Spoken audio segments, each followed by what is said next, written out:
Hello everyone. Hello For Healing Girl. You're welcome back to the For Healing Girl YouTube channel. My name is Omolola Dodo and it is a privilege to be on your screen. It is a privilege to have, researched this topic, to have curated it just for your pleasure, for your healing, for support. It's a privilege. I can't buy this with money, having to sit down and read up and join and cut my own experiences together and produce this video is something that is also healing for me. It's a process that is healing for me as well. So if you're a new subscriber, you're welcome. You're welcome to the For Healing Girls YouTube channel. And if you are an existing subscriber, you're welcome back. you know. So let's just ease right into it. Today's topic is how true friendships help you on your healing journey. How true friendships help you on your healing journey. I'm saying it twice for emphasis. We can't overemphasize friendships and the role they play in our lives. Family is important and friendship is equally as important, if not more important in some people's cases. Some people don't have the support and the care they need from their families, but they have been gifted that support and care in other people who they are not even related to biologically. And that's such a huge blessing. So today we're going to ease into this topic and we're going to talk about how the power of connection is important, how it is important that you feel supported and encouraged and seen and accepted by your group of friends, and how friendship is a two-way street. You can't be expecting when you are not giving back in return. So let's just ease right into it. We have the healing power of connection when it comes to friendship. You need friends who see you for who you are. They see who you were, they see who you are now, and they see who you can become. And they are accepting this three versions of you, even though there's so much uncertainty in that process, but they are accepted of you. They don't have a problem with your stormy days, they don't have a problem with your happy days as well. I always say something on this channel that as a For Healing Girl, some days are wind in the hair, ballet, lovely music, birds singing kind of days. You just wake up and you're happy, you feel rested, you feel purposeful, you feel happy. You could even feel a bit of spiritual joy. You just feel like, oh, I'm doing a good job of being alive and working in the purpose that God has intended for me. And then some days are gloomy and dark, and you just want to cover yourself up in your room. You don't want to talk to anybody. You feel like a failure. You feel messy. You feel like a disaster. You need friends who have seen you in those two scenarios and still love and accept you for who you are. So the power of connection can not be overemphasized. You need friends who connect to every part of you and you also connect to every part of them. Friendship is very important on your healing journey. In fact, as a girl who is healing and who is interested in the mental health of girls who have gone through trauma, I am following a lot of YouTubers and even Instagram pages that talk about healing. And if there's one thing I'm seeing across board is a lot of women, older women and younger women are coming out to talk about the importance of healing girls to have a sisterhood, a friendship or a coven of sisterhood that they can always lean on when they are feeling down and they can always celebrate their milestones with is very important, and that's why I decided that I'm going to talk about it on this channel today. So number two, we have unconditional support. Now you want friends who are able to support you unconditionally, that they are able to be an emotional safety net when you are going through whatever it is you're going through. You want people who are there on the rainy days and on the wind and the hair days. You want people who are steady as a rock. But as I said, friendship is a two-way street. So sometimes you cannot expect people to be there for you, to have this, strong, unconditional love and support for you when you don't have the same. And I've not met any girl that has never prayed the prayer of, oh Lord, I want good friends in my life. I want kind friends. I want godly friends, friends that will draw me closer to God, friends that will help me to be on my A game in my career, in my romantic relationships, in my relationship with my family. Everybody prays that prayer. But you know one thing I have noticed? That not all of us have the hearts to, you know, nurture those friendships. So our mouth is confessing it, but our heart is not prepared for it. So it is very important that your heart is also prepared for whatever unconditional support, empathy, and vulnerability that you're praying for in other people. One of the ways to prepare your heart is that when you're feeling down, reach out. There are people in your life who want to be there for you. Please give them the permission to be there for you. Give yourself the permission also to also be there for people. Unconditional support is very, very important for a girl that is healing. Some days, those voices in your head or in your heart, or those voices from the memories and the experience that you have gone through, will come crawling into your head and will tell you that you're worthless, you're unloving, you're never going to amount to anything. You need people who will, counter those voices. You need friends who will counter those voices, and you can call up in the middle of the night and cry your heart to, and they will be there for you. And then we have number three, which is healing through shared stories. I remember that the first set of people I told that I was abused as a child were my friends in the university.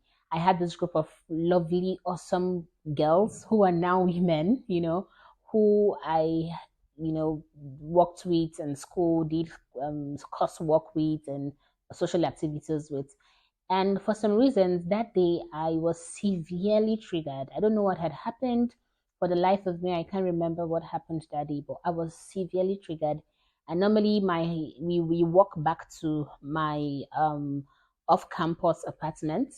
So that day we had come back, and I felt so down. Immediately we got into my apartment. I sat down on the white plastic chair and I started to cry uncontrollable. Then one of my friends reached out and was like, "What's the problem? You've been sad almost all day, and then now we're back home and you're just crying." And I told her that for some reasons today something happened and I am triggered and I'm having memories of the experience of being abused as a child. And she started to cry. She started to cry. She was so vulnerable. Bless her heart, wherever she is. She started to cry, and she asked me how I was feeling, if I could remember what really happened that triggered me. And I said, I can't remember anything. I just know that I'm really triggered, and I just feel like crying. I don't feel like I am myself. And do you know what? Me sharing my story with her that day, I'm talking and I'm already having tears welling up my eyes a bit, but me sharing my story with her that day that I was abused as a child made her to also share her story with me that she was also abused as a child. That was the first time in her life that she was telling anybody that she had been abused as a child. I do not like the culture of silence amongst girls that are healing, or girls who have gone through any traumatic experience. In as much as I understand that not everybody has the guts to come on a public place like YouTube and say they were abused as a child, I still believe that you should have a place where you can talk about these things, because some days, trust me, those experiences and memories come back, and if you've not gotten to a certain level of healing, they can weigh you down big time. So it's very important that you have friends that you can share your story with, and they can encourage you through everything that you have gone through. Friends who have empathy, friends who have kindness in them, not friends that will tell you, oh, yes, so that happened to you as a child, you're an adult now, grow up and deal with it. You don't need such people in your life. So that leads me to number four, the mirror of self reflection. Friendships are like mirrors. If you want to know if you're growing, if you want to know if you are improving as a person, one way to do that is to just look at your friends, and to look at the kind of, and to like observe the kind of conversations you guys have. So you want to have friends who are able to work on themselves, and you are working on yourself, and you guys can see that improvement, you can see that work in each other. You need a balanced friendship, friends that can give you honest feedback. We have number five. I'm laughing because number five is laughter as a medicine. As for healing girls, sometimes we can take life too seriously, especially when you're in that phase of your healing journey where you're asking, oh, why me? Am I the only one in this life? Why was I abused as a child? Why is everything happening to me, me, me, me? You just make it about you, and that can be consuming, and that can give off an aura to people around you. But when you have friends who understand that part of you, they can still bring in a bit of normalcy, or even they can bring in much normalcy and light to your soul, even within that challenge or issue that you were going through. I remember when I was pregnant, I've said it here, I think twice now, that I went through a traumatic birth experience. And definitely, I'm going to share that story on this channel because it's also a story of healing and friendship as well.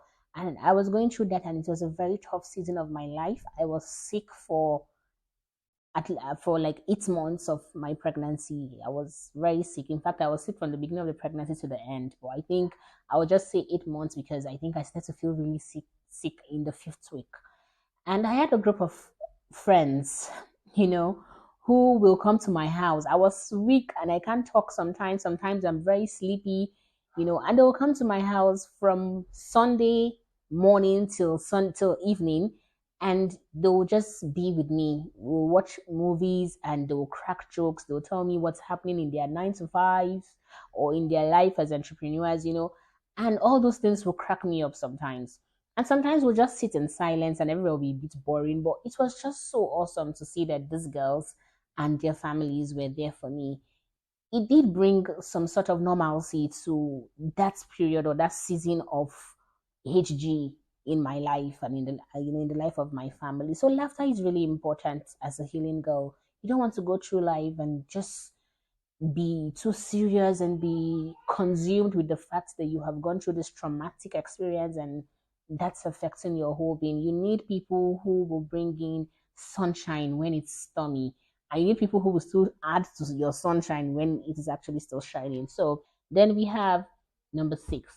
When you need friends who can weather the storm with you. You need friends who, can be with you through whatever adversity you're going through.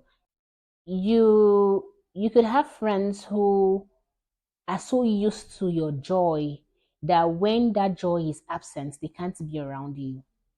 Now that's not good. You need friends who can be with you in adversity. Another story time, I was going through heartbreak one time and I had a friend who told me to suck it up and just like get out of it. She was like, "Oh, get out of it. Like, I know you to be a joyful person, and you being very gloomy and sad is affecting my own mood as well. So I need you to stop."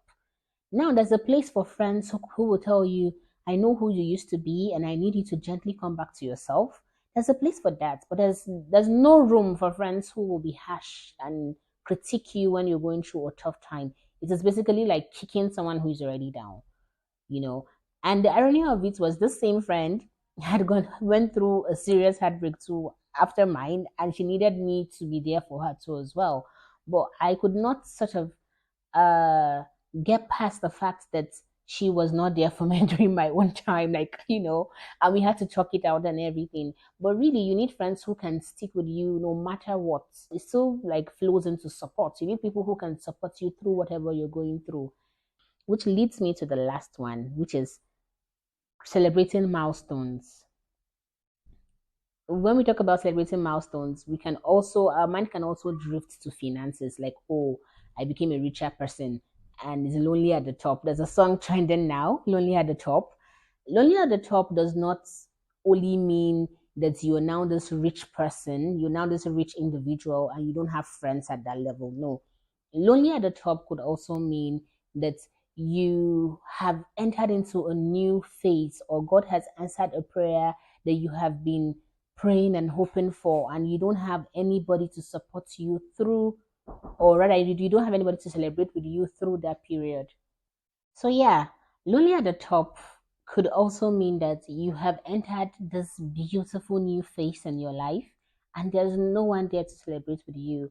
You might have been praying to God for a relationship, for a romantic relationship that could lead to marriage and lead to you building your family. And finally, you have found that person and you are engaged and maybe you are even already married, and there was no one to celebrate that phase with you. There was nobody to celebrate that good news with, or you have always been the kind of chick who is praying for a six-figure job, and finally you get that six-figure job and there's nobody to call out to say, okay, let's go have drinks to celebrate this new phase, or you recognized in your church, and you have finally have been made a pastor, or you've been made in charge of a department, but there's no one to call. They're just different scenarios. It does not always have to be money. You just have this new beautiful thing happening in your life, and there's nobody to celebrate that milestone with you. That's lonely, and it's unfair to you as a healing girl. As a healing girl, you need to celebrate your good news, and you don't need to isolate yourself when you're going through the good times or even the bad times. Like sometimes as healing girls, when we're going through severe bad times, we isolate ourselves. When we're going through severe good times too as well, we isolate ourselves because we think I'm not worthy of this, or I'm not, who am I to have gotten a six-figure job? So there's a tendency to isolate yourself and not share that good news with your friends. But I want to urge you.